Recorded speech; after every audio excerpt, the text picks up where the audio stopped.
Stages of socialisation में हम लोग जो टॉपिक डिस्कस कर रहे हैं उसका एक सब टॉपिक है रोल टेकिंग थ्योरी।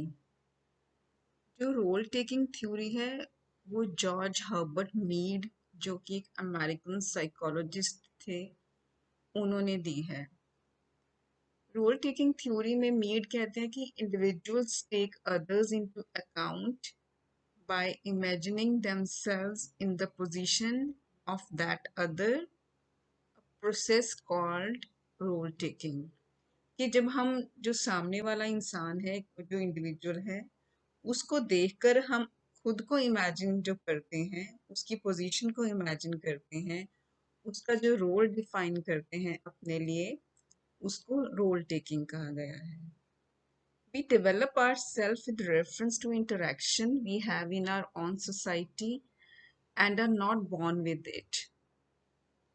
जब हमारा बर्थ होता है तो हम अपना जो सेल्फ है लोगों से जब इंटरेक्ट करते हैं उनको जैसे परसीव करते हैं जिस एनवायरनमेंट में हम रहते हैं वो जो एनवायरनमेंट को एक्सपीरियंस करते हैं और उस सारे एनवायरनमेंट का जो एक्सपीरियंस है वो हमारी पर्सनालिटी को डिटरमाइन करता है। और जैसे जैसे आसपास लोगों को देखकर हम उनके रोल को अपने में लाकर वैसे अपनी पर्सनालिटी को डिफाइन करते हैं उसको रोल टेकिंग कहा गया है। जैसे कि हम कई बार होता है ना छोटे होते हुए कहते हैं कि चलो घर घर खेलते हैं उसमें एक जना मदर बन जाता है एक बच्चा कहता है मैं फादर बन जाता हूँ। हम बच्चे बन जाते हैं छोटे एक कहता है अच्छा मैं डॉक्टर बन के आऊंगा ये बच्चा बीमार हो गया। तो जैसे कहते हैं घर घर खेलना तो वो एक रोल्स जो है जो उन्होंने तब तक इमीडिएट रोल्स अपनी फैमिली में देखे होते हैं वैसे वो एज्यूम कर लेते हैं। In this knowledge of others it precedes self development. और ऐसे ही औरों को देख देख कर जो नॉलेज जो है हम लेते हैं इससे हमारी सेल्फ डेवलपमेंट होती है। The self represents the sum total of people's conscious perception of their identity as distinct from others।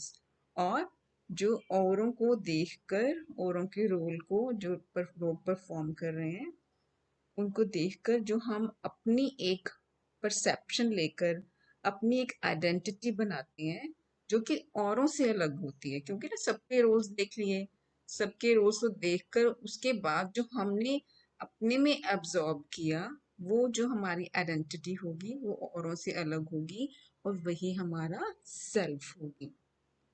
तो ये है इसकी थ्योरी जो कि मीड ने दी है। This is called role taking theory. अब ये जो पॉसिबल हो रहा है ना मीड कहते हैं कि ये एक बात और भी है कि इसलिए भी हम जो रोल्स हैं उनको एक्वायर करते हैं अपने में लेकर आते हैं।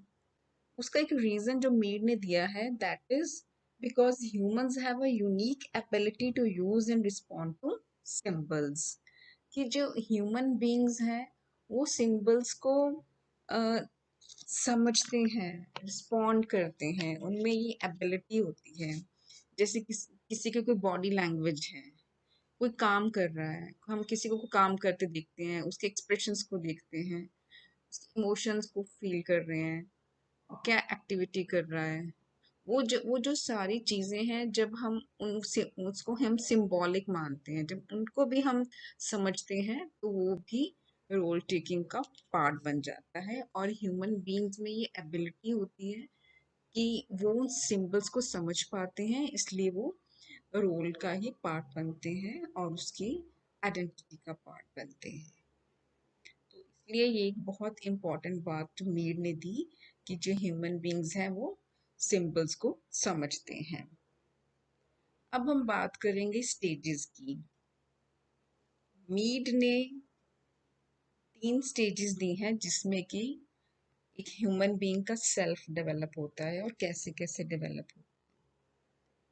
तो the first is the imitation stage. 3 stages हैं। पहली है इमिटेशन स्टेज, दूसरी है प्ले स्टेज और तीसरी है गेम स्टेज।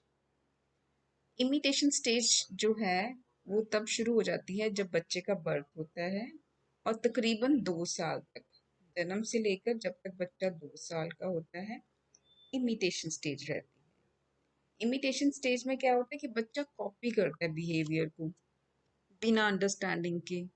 क्योंकि अब आप खुद सोचो कि जब बच्चा कुछ महीनों का है, फिर 6 महीने का हुआ, फिर 10 महीने का हुआ, फिर साल का हुआ, फिर 2 साल का हुआ। हम जब आसपास इतने छोटे बच्चों को देखते हैं कि वो जो भी आसपास देख रहा है, कोई एक्टिविटी देखता है, उसको कॉपी करने लगता है। उसको नहीं पता कि वो ठीक कर रहा है या गलत कर रहा है, लेकिन वो जो देख रहा है उसको कॉपी करता है विदाउट अंडरस्टैंडिंग। वो देख रहा है जैसे घर में, क्योंकि छोटा बच्चा घर में ही होता है, वो देखता है कि अगर मदर उसकी झाड़ू लगा रही है, वो भी उठा के झाड़ू लगाने की कोशिश करता है। अगर वो देख रहा है कि वो वाइपर से कुछ वाइप कर रहा है, तो उसको भी होता है कि वो हाथ से खींच के खुद वाइप करने लगे। तो यहाँ पर बच्चा जो है बिहेवियर को कॉपी कर रहा है, अपने एडल्ट्स का बिहेवियर या जो भी वहाँ पे एक्टिविटी चल रही है, बट विदाउट अंडरस्टैंडिंग। तो इसीलिए इस स्टेज को इमिटेशन स्टेज कहा गया है। दूसरी स्टेज है प्ले स्टेज। प्ले स्टेज शुरू हो जाती है 2 साल के बाद, जब बच्चा 2 साल का तकरीबन हो जाता है, और उसके बाद 6 साल तक का। 2 साल से लेकर 6 साल का बच्चा, तो तकरीबन 6 साल का जो बच्चा है वो यूकेजी तक क्लास तक आ जाता है, यूकेजी या फर्स्ट क्लास तक।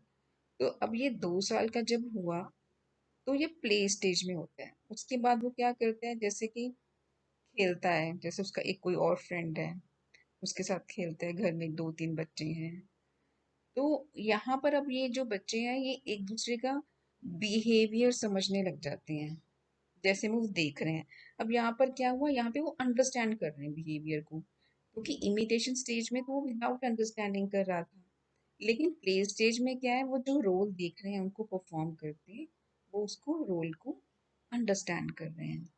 जैसे कि वो देखते हैं कि मदर खाना बना रही है, तो उनको पता चल जाता है कि जो मदर है वो खाना बना रही है। ठीक है।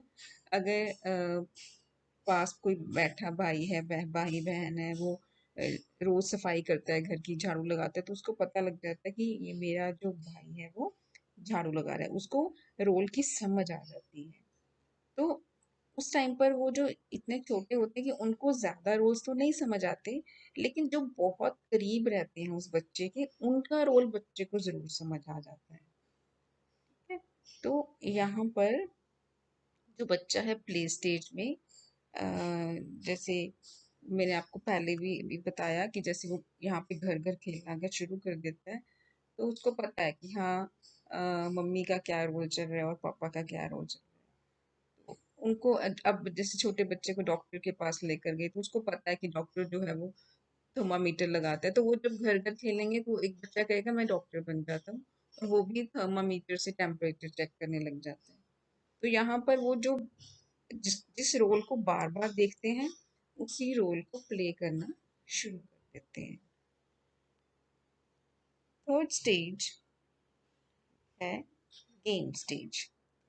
गेम स्टेज जो है, ये अब जो बच्चा 6 साल से ऊपर का हो गया है, या हम कहीं जब 7 साल से ऊपर का हो गया, एडोलेसेंस स्टेज तक, बड़े होने तक गेम स्टेज होती है। इसमें child learn what is expected not just by one other person but by a whole group. यहाँ पर जो बच्चा है वो एक पूरे ग्रुप का रोल समझना शुरू कर देता है कि एक पूरे ग्रुप में क्या चल रहा है, मल्टीपल रोल्स को समझना शुरू कर देता है। जैसे कि अब उसको इतनी समझ आ जाती है कि अगर मेरे फादर घर पे फादर है मेरे, ठीक है, और लेकिन वो साथ में जॉब भी करते हैं, साथ में वो डॉक्टर भी हैं, वो बैंक में भी काम करते हैं, एक उनका और भी रोल है, तो उसको एक से ज्यादा रोल समझ आने शुरू हो जाते हैं। अगर उसकी मदर घर में खाना बना रही है, तो उसको ये भी साथ में समझ आना शुरू हो जाता है कि उसकी मदर जॉब भी करती हैं, वो स्कूल में पढ़ाने जाती हैं, कॉलेज में पढ़ाने जाती हैं। उसका जो भाई है अगर घर में उसके साथ खेलता है, तो सुबह वो स्कूल भी जाता है, वो इस साथ में एक स्टूडेंट भी है।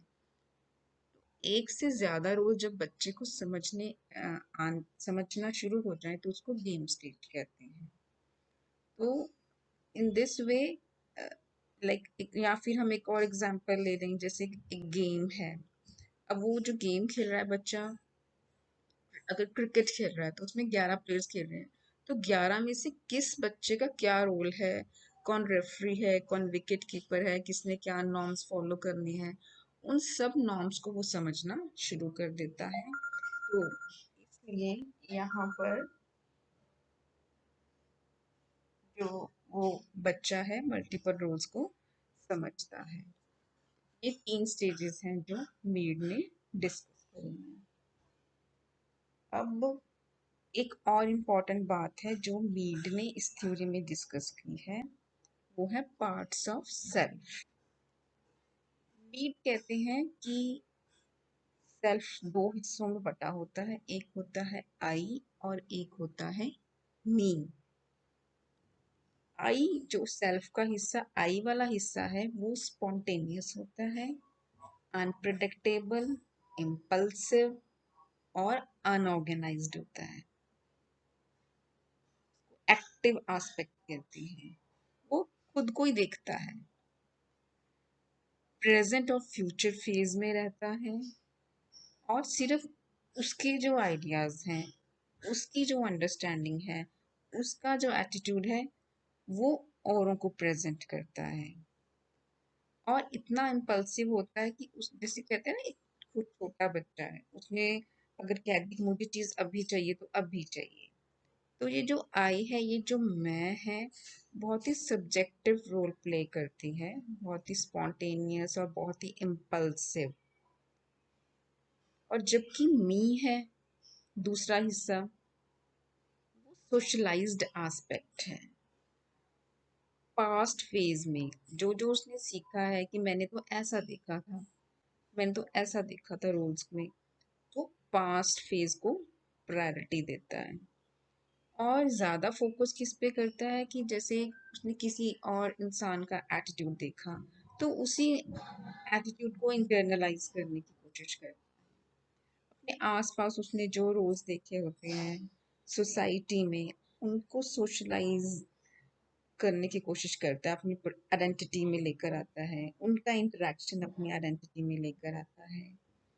और सबसे जो मी का जो पार्ट है वो है कि वो अपने आई को कंट्रोल करता है, क्योंकि जो आई है वो डिजायर्स डोमिनेट करती हैं आई की पार्ट में। और जो मी है वो अपनी आई को कंट्रोल करता है, अपनी इम्पल्सिविटी को कंट्रोल करता है। और मी ऑर्गेनाइज्ड एस्पेक्ट है। जो मी है वो, जब उसको लगता है कि उसका आई है इस काम को करना चाहता है इमीडिएटली, इम्पल्सिविटी, तो मी इमीडिएटली क्या करता है, उस एक्ट को डायरेक्शन दे देता है। तो आई जहाँ पर इम्पल्सिविटी से काम करता है, तो मी उसी इम्पल्सिविटी को डायरेक्शन दे देता है और एक्ट को ठीक कर लेता है। तो जो हमारा सेल्फ है, किसी ह्यूमन बीइंग का सेल्फ है, उसमें आई होता है और मी होता है। अब किसी की आइडेंटिटी में ई ज़्यादा, आई ज़्यादा आ जाता है और मी थोड़ा कम रह जाता है। किसी में दोनों ही बैलेंस चलते हैं, और किसी में मी ज़्यादा आ जाता है, आई कम रह जाता है। तो दैट डिपेंड्स कि किसी इंसान की जो आइडेंटिटी है वो कैसे फॉर्म होती है, कैसे सोशलाइज होती है। और ये मीड ने इसीलिए इस थ्योरी में एक्सप्लेन किया है कि वो डिफरेंट डिफरेंट स्टेजेस में जब बच्चा होता है, रोल्स कैसे एक्वायर करता है और कैसे अपनी आइडेंटिटी को डिफाइन करता है, कैसे अपने सेल्फ को डिफाइन करता है।